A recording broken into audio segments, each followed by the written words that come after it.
Hello and welcome back to State of the Division, this time on a quick turnaround as we're already coming up on UFC 325. And 325, right off the heels of 324, looks to be a really interesting card as well. Really fun main event with the title fight between Volkanovski and Lopes, and then a lot of newcomers throughout the card looking to kind of cement a position in the UFC. A lot of these guys on the early prelims are coming off road to the UFC and they look to be interesting prospects. We got a few interesting fights later throughout the card, and we do got a heavyweight bout on the main card, Tuivasa Teixeira, which might not be the greatest fight, but I always do love seeing the heavyweights go at it. That being said, we got our housekeeping and butcher's bill before we dive into it. For housekeeping, as you can see, I went 8-3 on the last card with 2 cancellations happening after I recorded the video.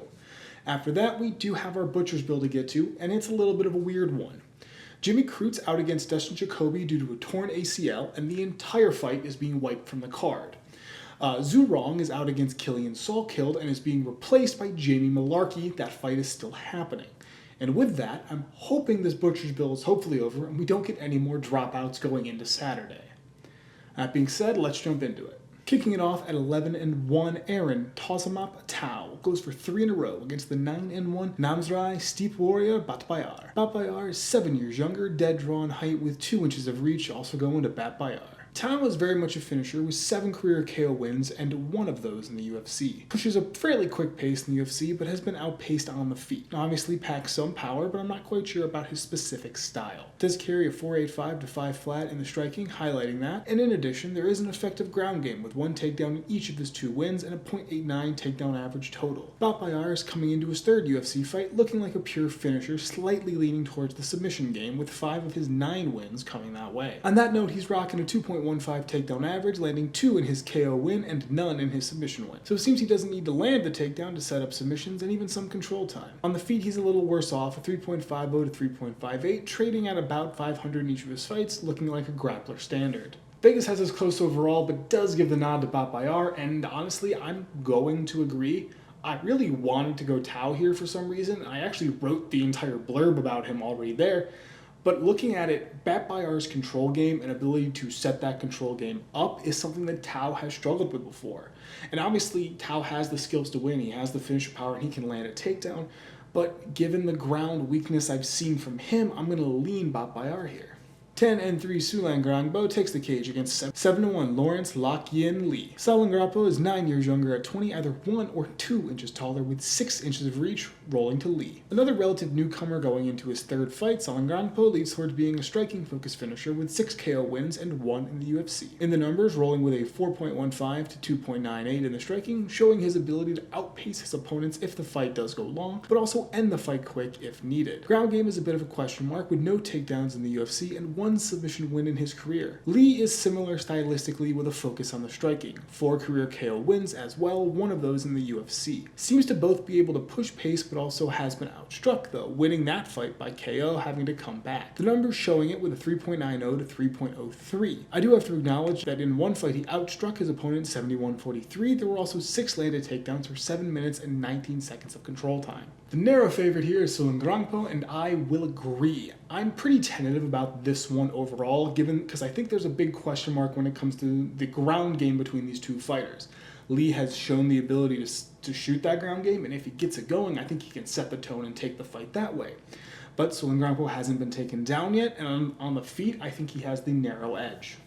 7-1 Keiichiro Nakamura looks to keep it rolling against the 10-1 Sebastian Seb Szalay. Nakamura is 4 years younger, 3 or 4 inches taller, with another 4 in reach, going to Nakamura. Nakamura is another relative newcomer with a definite KO touch, 6 of his 7 career wins coming by KO. The UFC numbers also show that he can push a solid pace with a 5.22 to 3.39, getting ahead of his opponent even if he can't get the finish. I do have to mention that in his UFC KO win, he was only ahead in significant strikes by 1, leading 29-28. No real takedown game to speak of, but does carry 83% takedown defense. Szalay is much more of a grinder in his career, notching 7 of his 10 wins after going the distance. In the UFC, he has been very focused on the striking with a 4.25 to 1.27, speaking to his management of the fight and mitigation of his opponent's offense. Even getting taken down, he's proven the ability to work back to the feet and mitigate the damage. This is the first dead even card of the year, so without my cop-out, I'm going to lean Nakamura. Again, there's not a lot to go on here, but if I had to pick something, Nakamura seems to have the pace advantage, and given that neither fighter has shown a takedown yet, I'm going to lean that pace advantage matters a bit more in this fight and go with Nakamura. 13-3 Frogman Sang-Wook Kim squares up at 8-2 straight. Is your rope bigger than ours? Of height rolling to Kim by 4 inches. Kim is a finisher through and through. All 3 of his UFC wins coming by finish, 2 submission, and 1 KO. In the career, rocking 5 KO, 4 submission, and 4 decision wins. That sort of well-rounded finish ability being reflected in a 2.10 takedown average, getting about 3 minutes of ground control in each of the 2 fights he's actually landed takedown. Beyond that is a submission threat that can also be landed defensively. In the striking, he's rocking a 5.35 to 5.49, which is weird given how he fights, but is weighted by a 132 to 94 loss. I'm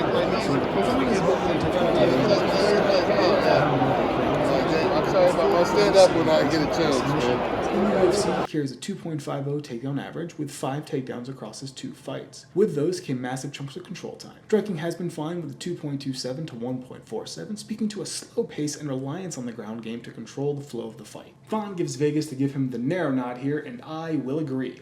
I know it seems like a cop-out, but in this fight, it just seems like Fawn has the slightly better pace than Kim, even though both fighters have the ground. And yeah, Kim can win this fight. He has the KO touch and he has some ground game. But I just think when it comes to the ground that Fawn's going to be able to outpace him and control the fight there a little bit more, giving him the edge in my mind to win this fight. Ending off these early prelims, 12-4-1, Genghis Khan Ofli goes for 2 in a row against the 26-5 Yiza. Za is 3 years younger with dead even height or an inch for Ofli, with 5 inches of reach, rolling for Za. Ofli has struggled in the UFC so far, but as a whole resembles a submission-focused fighter, albeit only notching 1 submission win in the UFC. He does shoot a lot of takedowns, but only has a .61 average since a lot don't land. He has been able to do damage on the ground, but getting to the ground has proven to be the problem with him. Striking isn't much better at 1.79 to 2.61, being outstruck in most of his fights. Yiza resembles a more kill or be decisioned type of fighter, constantly threatening with submissions and some explosive striking. 2.97 to 2.81 on the feet, speaking to that reliance on power and willingness to exchange. The ground game also serving as a boon to separate himself from his opponents, given close striking numbers, a 3.51 with consistent deployment and submission threat. Vegas goes with Yiza here, and I will agree. And Ofli just hasn't found a groove, and while he has a ground game, so does Yiza. And beyond that, I just like Yiza more. His striking looks more threatening, his ground game seems to match it well, and he can throw submissions, threatening Ofli on the ground even more. And in the end, I think more things just go in Yiza's favor than Ofli. 8-1 Jonathan the Captain Micallef takes the cage against the 12-3 Welsh gangster Oban Elliott. Micallef is 2 years younger at 26, dead draw or 1 inch to Micallef when it comes to height, with 5 inches of reach. Also coming his way. Micallef rolls into his 3rd UFC fight looking like a ground-focused grinder. 3 career decision wins and 3 career submission wins, speaking to that ground focus. Does only have a .83 takedown average across his 2 UFC fights, landing 1 takedown in his first round submission win. In the striking, he works a 4.77 to 4.00, showing that he is capable of holding striking lead, but never an impossible amount. Very much the ground-focused standard. Elliott is a grinder as well, coming in with an effective ground game and solid striking. The 1.70 takedown average, speaking to its consistent presence, and while he tends to stack them, he's proven that he can work off single takedown. Now, he can be taken down, and was taken down 6 times in his most recent fight for a unanimous decision loss. Striking does act as a good backup piece with a 3.50 to 2.24 average, with a slight KO touch that's a little inconsistent in UFC. This is another narrow fight. Vegas does give the nod to Micallef, but in my notes I only wrote decide live. Deciding live, I'm going to go with Oban Elliott here. In part, this is the experience bias that I've shown a handful of times against fairly new fighters and older fighters.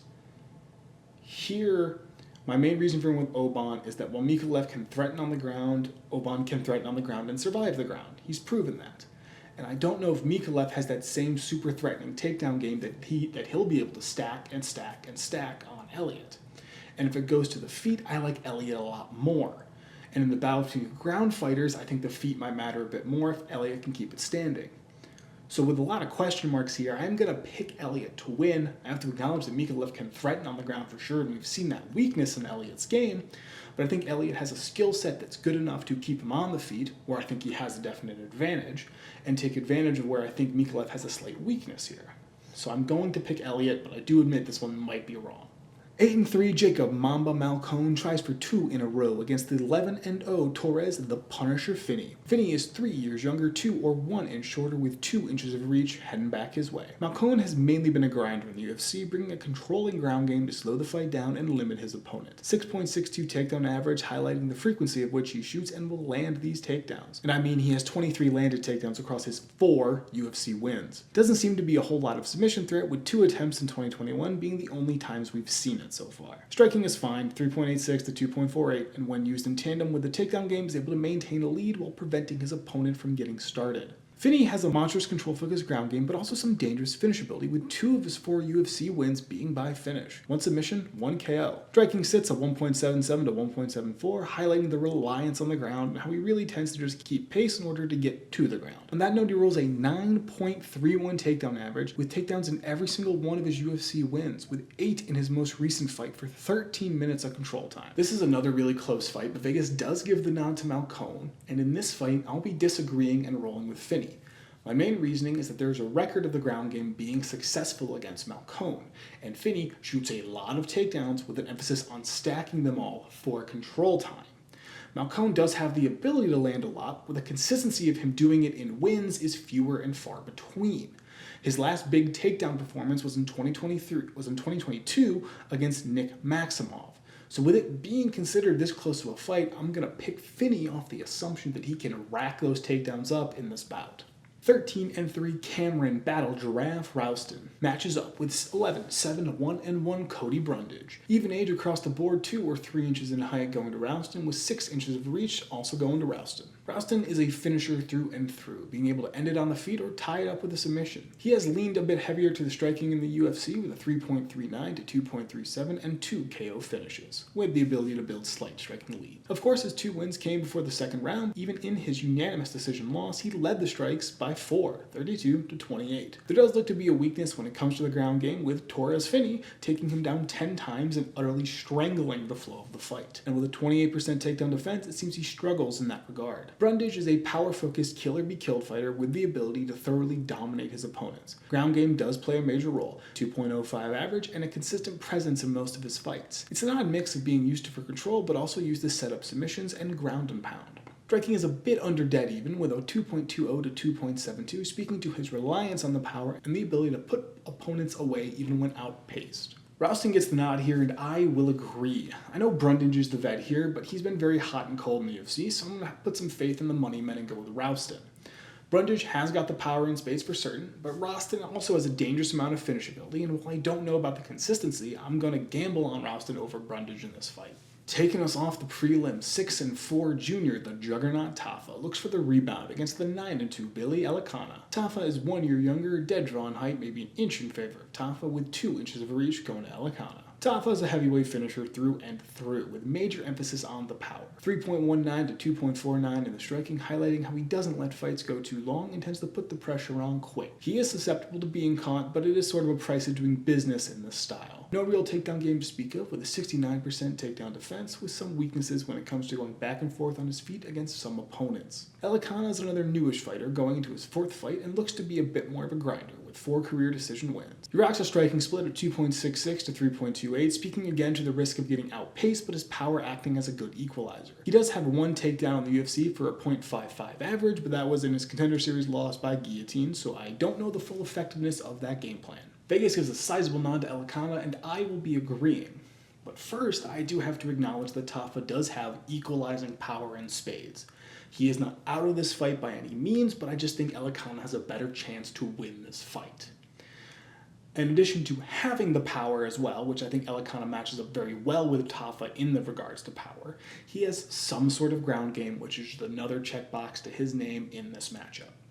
For the main card, 10-1 Killian Salkilld looks to keep his UFC record perfect against the 18-8 Jamie Mullarkey. Salkilld is 5 years younger, either 4 inches taller or dead even height at 6 foot. Sure, our UFC stats have that big disparity, with a single inch of reach also going to Salkilld. Salkilld is a well-rounded fighter capable of taking it down and slowing it down, letting the judges make the call, or landing the KO blow in a blink. Striking is solid, 5.49 to 3.50, speaking to his ability to build a striking lead while slowing down his opponent. Backing that up is the KO ability with a fairly diverse style and explosive power.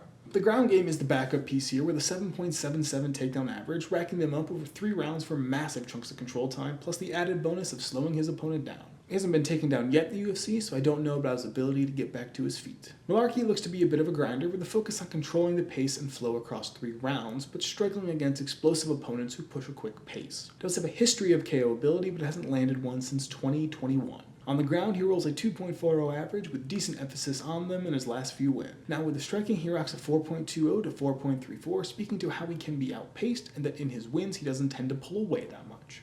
The heavy nod rolls to Salkilld, and I, being boring, will be agreeing.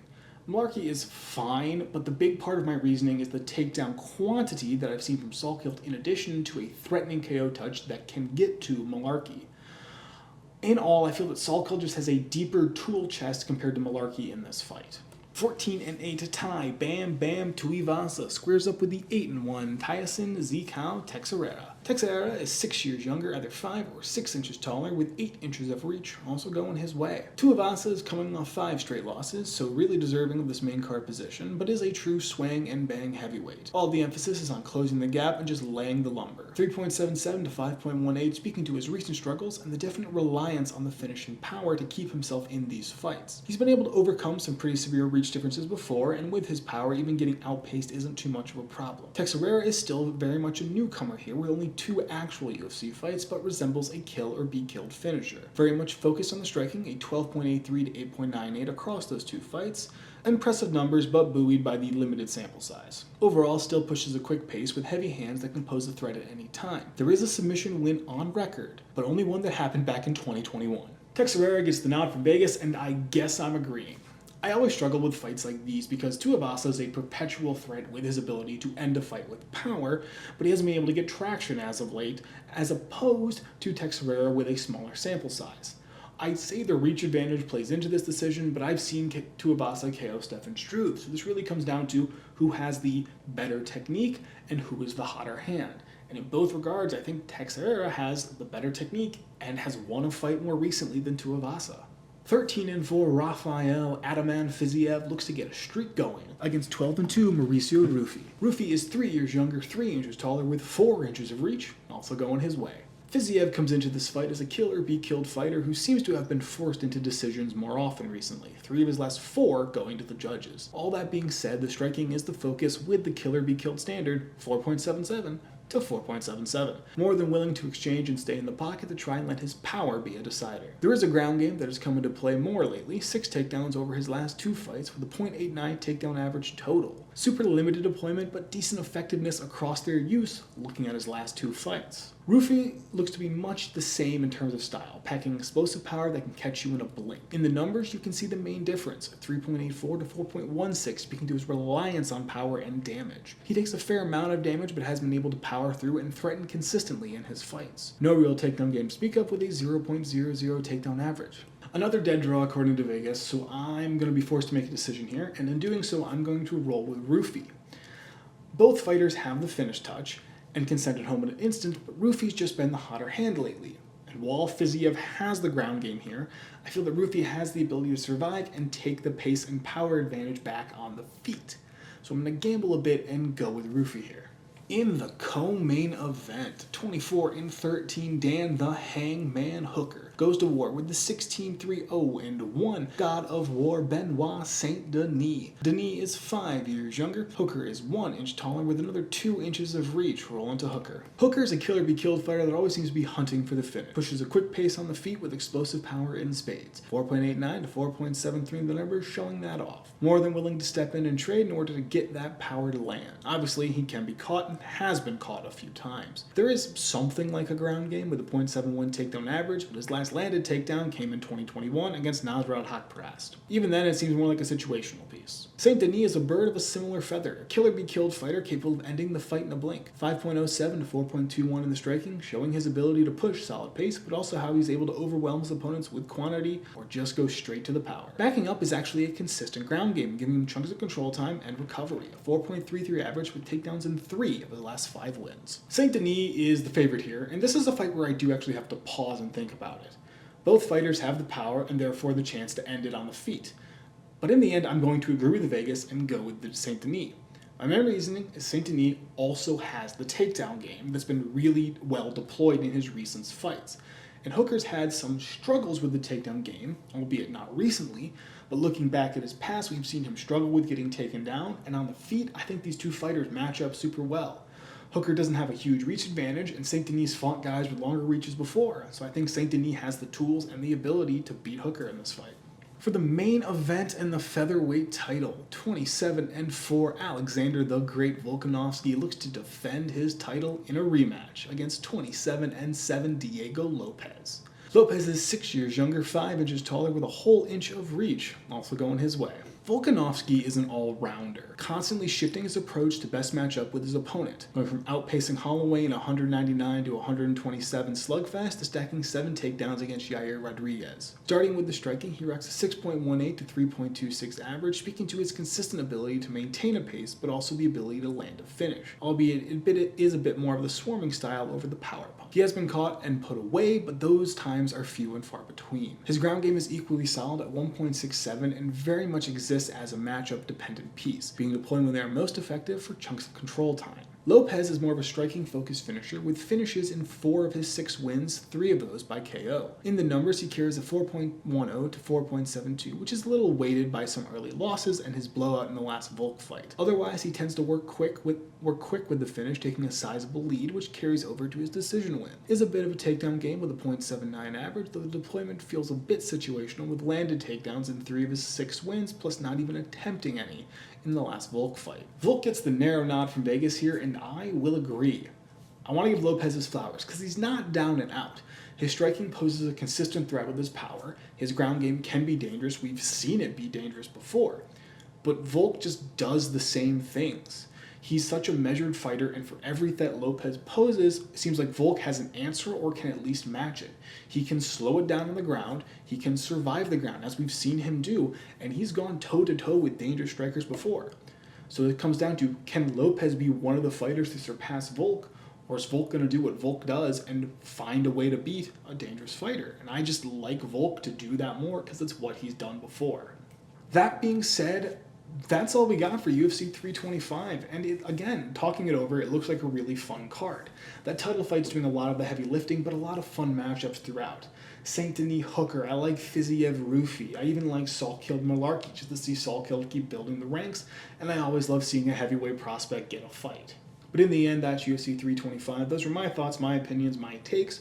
Go ahead, leave a like, comment, do whatever you want, tell me if you agree or disagree, and after it all, have a great fight.